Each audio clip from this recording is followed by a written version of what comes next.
Welcome to ಪೌಷ್ಟಿಕ food channel. ಇಂದಿನ ವಿಡಿಯೋನಲ್ಲಿ ಟ್ರೆಡಿಷನಲ್ ಸ್ನ್ಯಾಕ್ ರೆಸಿಪಿ ಮುಚ್ಚೋರೆ ಅಥವಾ ಹೆಸರುಬೇಳೆ ಚಕ್ಲಿನ ಮಾಡೋದು ಹೇಗೆ ಅಂತ ನೋಡೋಣ. ತುಂಬ ರುಚಿಯಾಗಿರುತ್ತೆ, ಗರಿ ಆಗಿರುತ್ತೆ. ಹಬ್ಬಗಳಲ್ಲಿ ಮಾಡ್ಕೋಬೋದು ಅಥವಾ ಒಂದ್ಸರಿ ಈ ರೀತಿ ಮಾಡಿಬಿಟ್ಟು ಡಬ್ಬಿನಲ್ಲಿ ಹಾಕಿಟ್ಕೊಂಡ್ರೆ ಟೀ ಕಾಫಿ ಟೈಮ್ಗೆ ತಿನ್ನೋದಕ್ಕೆ ಚೆನ್ನಾಗಿರುತ್ತೆ. ನೀವಿಲ್ಲಿ ನೋಡ್ತಾ ಇರೋ ಹಾಗೆ ನೋಡಿ, ಇಷ್ಟೇ ಕ್ರಿಸ್ಪಾಗಿ ಹದವಾಗಿ ಗರಿಯಾಗಿ ಸುಲಭವಾಗಿ ಮುಚ್ಚೋರೆ ಮಾಡ್ಕೋಬೋದು. ಹಾಗೆಯೇ ನೀವೇನಾದರೂ ಮೊದಲನೇ ಸರಿ ಈ ಚಾನಲ್ನ ನೋಡ್ತಾ ಇದ್ರೆ, ಇನ್ನೂ ಈ ಚಾನಲ್ನ ಸಬ್ಸ್ಕ್ರೈಬ್ ಮಾಡ್ಕೊಂಡಿಲ್ಲ ಅಂದರೆ ದಯವಿಟ್ಟು ಸಬ್ಸ್ಕ್ರೈಬ್ ಮಾಡ್ಕೊಳ್ಳಿ. ಸಾಂಪ್ರದಾಯಿಕ ರೀತಿನಲ್ಲಿ ಮುಚ್ಚೋರೆ ಹೇಗೆ ಮಾಡೋದು ಅಂತ ನೋಡೋಣ. ಒಂದು ಬೌಲ್ಗೆ 4 ಕಪ್ಪಷ್ಟು ಅಕ್ಕಿನ ಸೇರಿಸ್ತಾ ಇದ್ದೀನಿ. ರೇಷನ್ ಅಕ್ಕಿನೇ ತೊಗೊಂಡಿದ್ದೀನಿ, ದೋಸೆಗೆ ಬಳಸ್ತೀವಲ್ಲ ಆ ಅಕ್ಕಿ.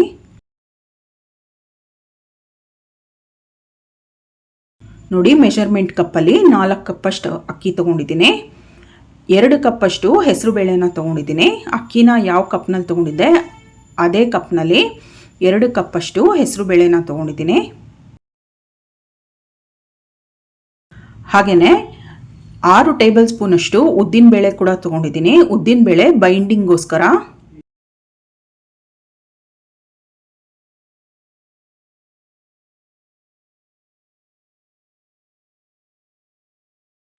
ನೋಡಿ, ಮತ್ತೊಮ್ಮೆ ಮೆಷರ್ಮೆಂಟ್ ಹೇಳ್ತೀನಿ. 4 ಕಪ್ ಅಕ್ಕಿ, 2 ಕಪ್ ಹೆಸರು ಬೇಳೆ, 6 ಟೇಬಲ್ ಸ್ಪೂನಷ್ಟು ಉದ್ದಿನಬೇಳೆ ತೊಗೊಂಡಿದ್ದೀನಿ. ಅಕ್ಕಿನ ಚೆನ್ನಾಗಿ 2 ರಿಂದ 3 ಸರಿ ತೊಳೆದ್ಬಿಟ್ಟು ತೊಗೊಳ್ಳೋಣ.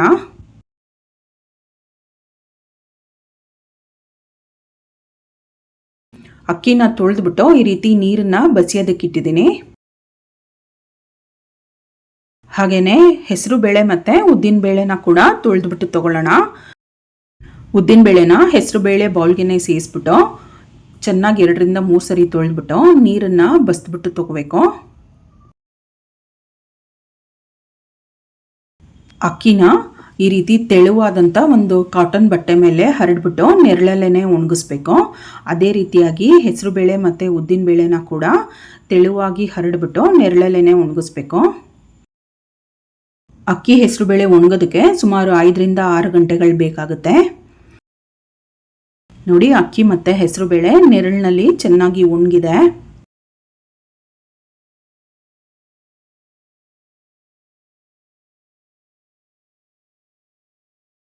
ಇದಿವಾಗ ಹುರ್ಕೋಬೇಕು. ಮೊದಲಿಗೆ ಅಕ್ಕಿನ ಹುರ್ಕೊಳ್ಳೋಣ. ನಾನಿಲ್ಲಿ 2 ಸರಿ ಅಕ್ಕಿನ ಹುರಿತಾ ಇದ್ದೀನಿ, ಜಾಸ್ತಿ ಇರೋದ್ರಿಂದ.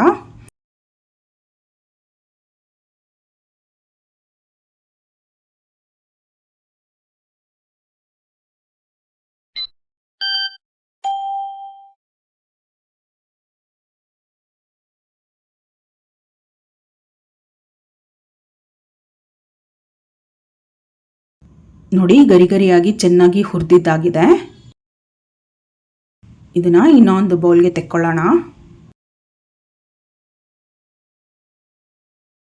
ಇನ್ನೊಂದು ಸ್ವಲ್ಪ ಅಕ್ಕಿ ಉಳಿದಿತ್ತಲ್ಲ, ಅದನ್ನು ಹುರ್ಕೊಳ್ಬೇಕು.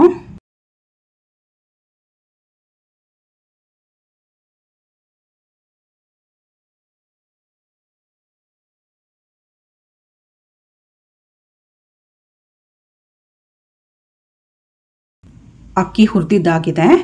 ಹೆಸರು ಬೇಳೆ ಮತ್ತು ಉದ್ದಿನ ಬೇಳೆನ ಕೂಡ ಹುರ್ಕೋಬೇಕು.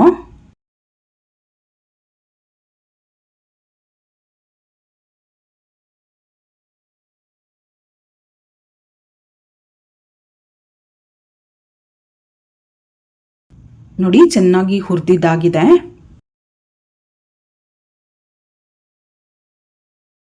ಇದಕ್ಕೇನೆ ಇವಾಗ ಮೊದಲೇ ಹುರಿದ್ಬಿಟ್ಟಿಟ್ಟಿದ್ವಲ್ಲ ಅಕ್ಕಿ, ಅದನ್ನು ಸೇರಿಸ್ಬಿಟ್ಟು ಇನ್ನೊಂದು 2 ನಿಮಿಷ ಹುರ್ಕೋಬೇಕು.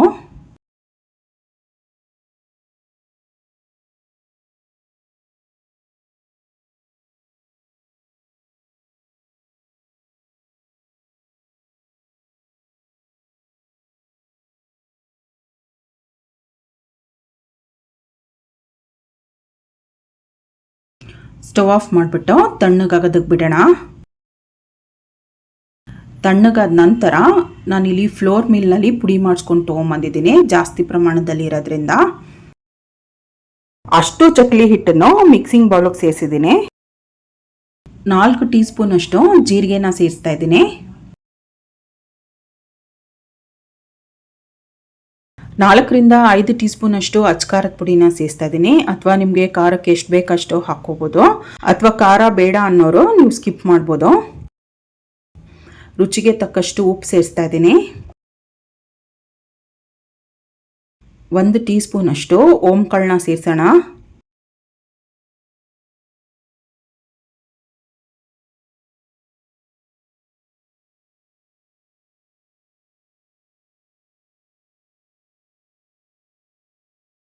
ಸ್ವಲ್ಪ ಹಿಂಗು ಕೂಡ ಸೇರಿಸೋಣ.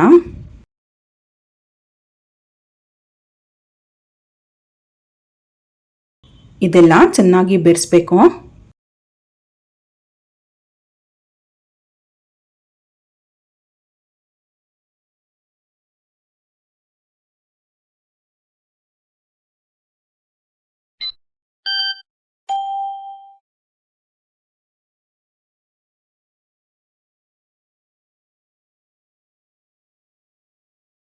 ಹಿಟ್ಟೆಲ್ಲ ಚೆನ್ನಾಗಿ ಬೆರೆಸಿದ್ದಾಗಿದೆ. ಹಾಗೆಯೇ ನಾನಿಲ್ಲಿ ಸುಮಾರು 8 ಸಣ್ಣ ಸೌಟಷ್ಟು ಎಣ್ಣೆನ ಬಿಸಿ ಮಾಡಿಬಿಟ್ಟು ಸೇರಿಸ್ತಾ ಇದ್ದೀನಿ.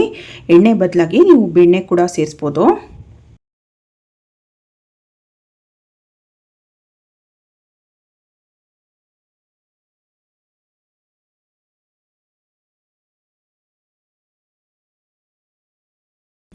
ಕಾದ ಎಣ್ಣೆನ ಸೇರಿಸೋಣ.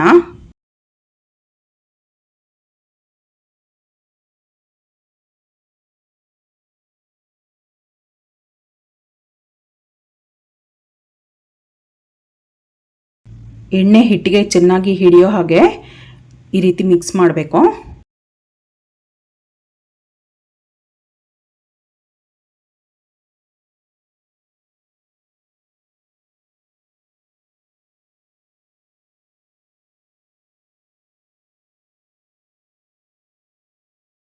ನೋಡಿ ಬಿಸಿ ಕಡಿಮೆ ಆಗಿದೆ.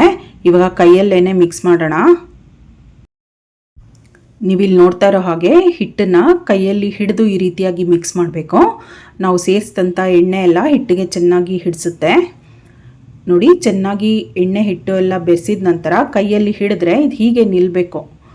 ಇಲ್ಲಾಂದರೆ ಇನ್ನೊಂದು ಸ್ವಲ್ಪ ಎಣ್ಣೆ ಸೇರಿಸ್ಬೇಕಾಗುತ್ತೆ. ಸ್ವಲ್ಪ ಸ್ವಲ್ಪನೇ ನೀರು ಸೇರಿಸ್ತಾ ಹಿಟ್ಟು ಕಲಿಸ್ಕೊಳ್ಳೋಣ.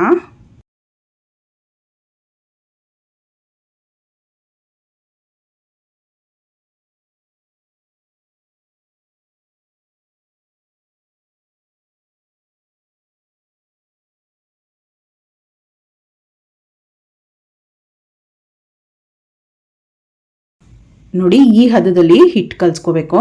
ತುಂಬ ಗಟ್ಟಿನೂ ಇರಬಾರ್ದು, ತುಂಬ ತೆಳುವಾಗೂ ಇರಬಾರ್ದು.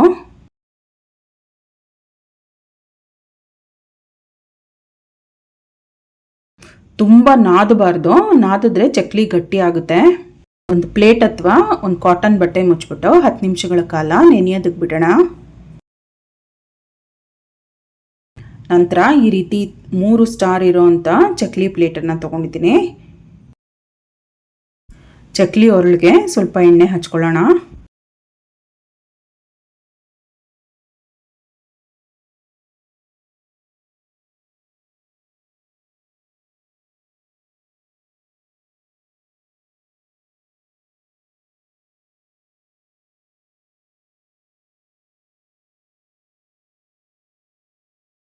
ಚಕ್ಲಿ ಒಳಗೆ ಹಿಟ್ಟು ಹಿಡಿಸೋ ಅಷ್ಟು ಸೇರಿಸ್ಬಿಟ್ಟು ಪ್ರೆಸ್ ಮಾಡಿ ನೋಡಬೇಕು ಈಸಿಯಾಗಿ ಬರುತ್ತಾ ಅಂತ.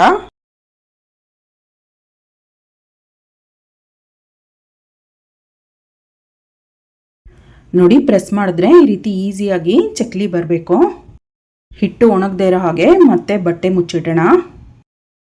ಚಕ್ಲಿ ಮಾಡೋದಕ್ಕೆ ನಾನು ಇಲ್ಲಿ ಒಂದು ಶೀಟ್ ತೊಗೊಂಡಿದ್ದೀನಿ. ಶೀಟ್ ಮೇಲೆ ಸ್ವಲ್ಪ ಎಣ್ಣೆ ಹಚ್ತಾ ಇದ್ದೀನಿ. ನೀವು ಒದ್ದೆ ಬಟ್ಟೆ ಮೇಲೆ ಬೇಕಾದರೂ ಮಾಡ್ಕೋಬೋದು.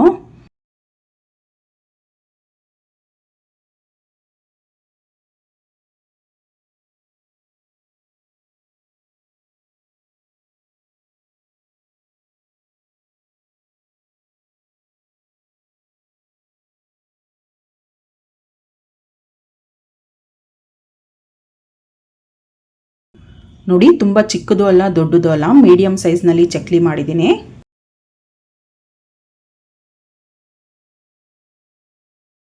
ಇದಿವಾಗ ಎಣ್ಣೆನಲ್ಲಿ ಫ್ರೈ ಮಾಡೋದಕ್ಕೆ ರೆಡಿಯಾಗಿದೆ. ಕಾದ ಎಣ್ಣೆಗೆ ಒಂದೊಂದೇ ಚಕ್ಲಿ ಬಿಡೋಣ. ಮೀಡಿಯಂ ಹೀಟ್ನಲ್ಲಿ ಫ್ರೈ ಮಾಡಬೇಕು.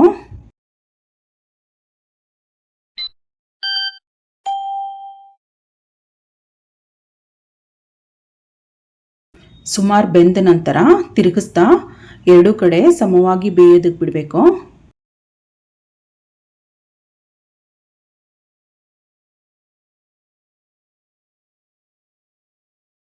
ಇದು ಬೇಯೋದಕ್ಕೆ ಸ್ವಲ್ಪ ಸಮಯ ಹಿಡಿಸುತ್ತೆ.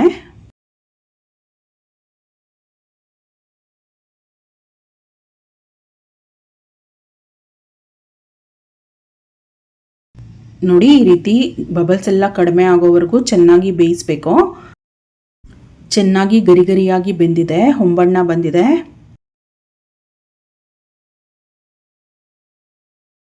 ಎಣ್ಣೆಯಿಂದ ತೆಗೆದ್ಬಿಡೋಣ.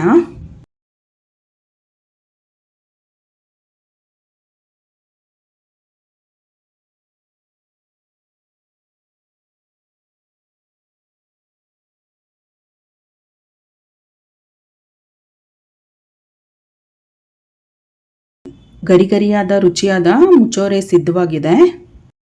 ಸಾಂಪ್ರದಾಯಿಕ ರೀತಿಯಲ್ಲಿ ಮುಚ್ಚೋರೆ ಅಥವಾ ಹೆಸರುಬೇಳೆ ಚಕ್ಲಿ ಮಾಡೋದು ಹೇಗೆ ಅಂತ ನೋಡಿದ್ರಲ್ಲ, ಈ ರೆಸಿಪಿನ ನೀವು ಕೂಡ ಟ್ರೈ ಮಾಡಿ ನೋಡಿ. ತಪ್ಪದೇ ಈ ಚಾನಲ್ನ ಸಬ್ಸ್ಕ್ರೈಬ್ ಮಾಡ್ಕೊಳ್ಳಿ. ಈ ವಿಡಿಯೋನ ಲೈಕ್ ಮಾಡಿ, ಶೇರ್ ಮಾಡಿ. Thank you.